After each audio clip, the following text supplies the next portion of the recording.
Hey everyone, it's me, it's Ms. Farrell. Just here to talk to you a little bit about The Matrix. Hope you enjoyed the movie, and about how it connects to the novel 1984, which we'll be reading next. I think I mentioned in the notes the novel, the movie The Matrix came out in 1999, right at the height of Y2K. Don't know if you heard about that. People were concerned about the turn of the century, about the role computers played in our lives. I don't know if you are aware that people were concerned that when the year changed from 99 to 2000, when computers changed over from that 99 to 00, that people were afraid things would just completely fall apart. Planes would fall out of the sky, the electricity grid would just fall to pieces. And in some ways, these were real concerns. There was a lot of anxiety concerning this change in time period. And this is when the movie The Matrix came out, and the movie does reflect some of those anxieties of the time period, which maybe now, 20 years later, seem a little ridiculous, but seems perhaps relevant at the time.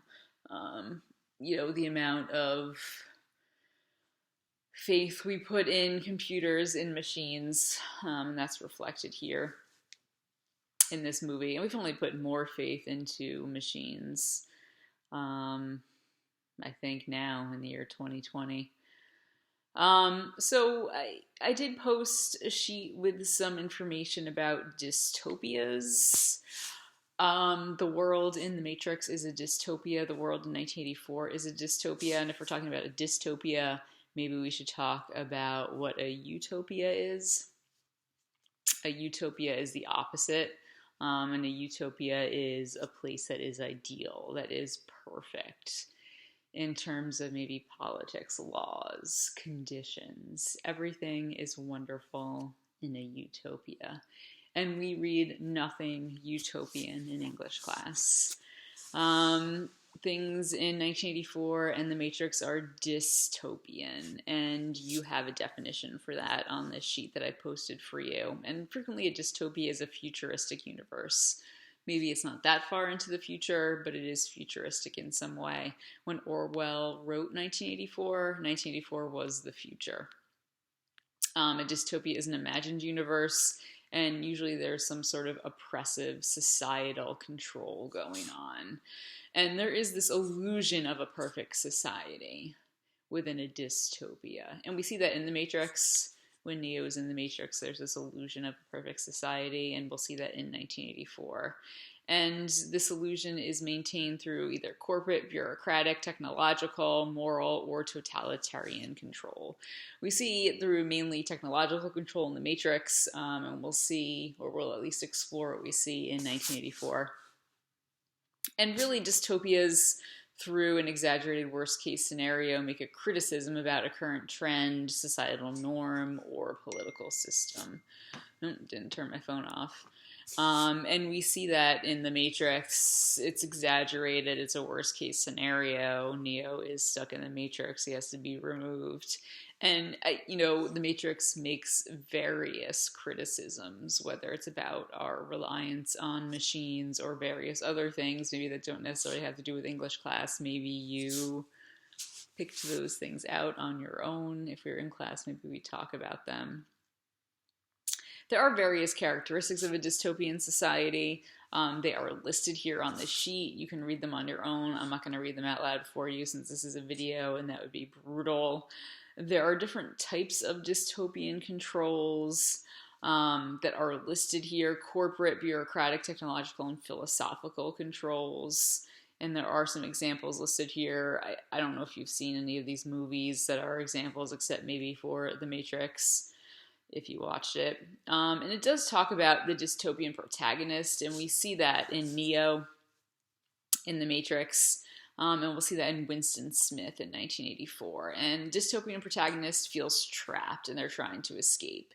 Neo feels like something is wrong in his universe and he is trying to escape, and Morpheus helps him. We'll see Winston feels like something's wrong in his society, but there's really no one to help him. He doesn't have anyone else, and that's the way his dystopia is set up. And frequently, the dystopian protagonist questions existing social political systems. We see that with Neo. We'll see it with Winston. The dystopian protagonist ultimately helps the audience recognize the negative aspects of this dystopian world through their perspective. We get our information through the dystopian protagonist. We get our info through Neo, and we'll get our information through Winston. In terms of the Matrix, here in terms of dystopias, if we were in class, we only probably would have watched clips of the Matrix. Basically, I guess in terms of the dystopia, we find out that Neo is stuck in this computer program. He's stuck in the Matrix. You get this blue pill, red pill situation, which maybe you've heard of before. Neo chooses the red pill. He chooses the truth. We'll talk a good deal about the truth with 1984. The idea that the real truth perhaps hurts, and we see that in the Matrix. Living outside the Matrix is not great. We even see one of the characters wants to go back into the Matrix. He betrays Neo. He's the Judas of the situation.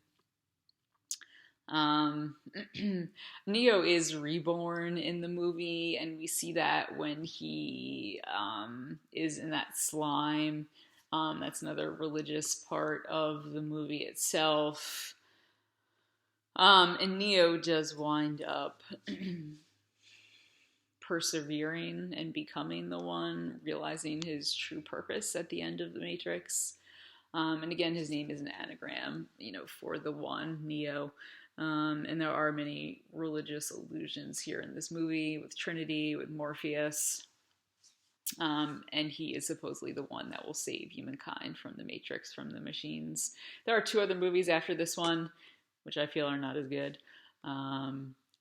Things will not be as positive for Winston in 1984, unfortunately.